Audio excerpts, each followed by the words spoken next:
வணக்கம். இன்றைக்கி நாங்கள் கவுப்பியில் நல்ல ஒரு கறி வைக்க போகிறோம். வாங்க நாங்கள் அடுப்படிக்கு போவோம்.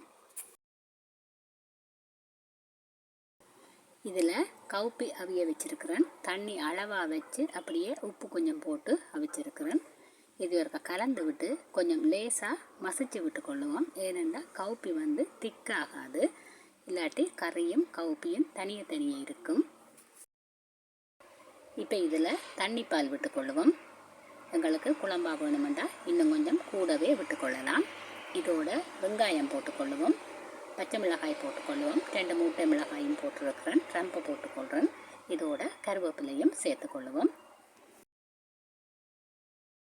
நான் இன்றைக்கு பால் கறி மாதிரி தான் வைக்க போகிறேன். இதோட உள்ளி கொஞ்சம் இடித்து வச்சிருக்கிறேன், அதையும் சேர்த்துக்கொள்ளுவோம். எல்லாத்தையும் ஒருக்கா கலந்து விட்டுட்டு இப்படியே மூடி அவிய விடுவோம். வெங்காயம் பச்சை மிளகாய் அவிஞ்சால் காணும், கவுப்பி ஏற்கனவே அவிஞ்சிட்டது. இப்போ நாங்கள் முதல் பால் விட்டுக்கொள்ளுவோம், மஞ்சள் போட்டுக்கொள்ளுவோம். உரைப்பு கறியாக வைக்கிறோன்னு சொன்னால் இதோட நாங்கள் தூள் போட்டுக்கொள்ளலாம். இதை அப்படியே கலந்து விட்டுட்டு கொதிக்க விடுவோம். ஒரு கொதி வந்தால் காணும், இதோட நாங்கள் சிக்கன் மசாலா கொஞ்சம் சேர்த்துக்கொள்ளுவோம். கவுப்பியை இப்படி இருக்கா வச்சு பாருங்கள், அவ்வளவு அருமையாக இருக்கும். இப்போ கறி கொதிச்சிட்டுது.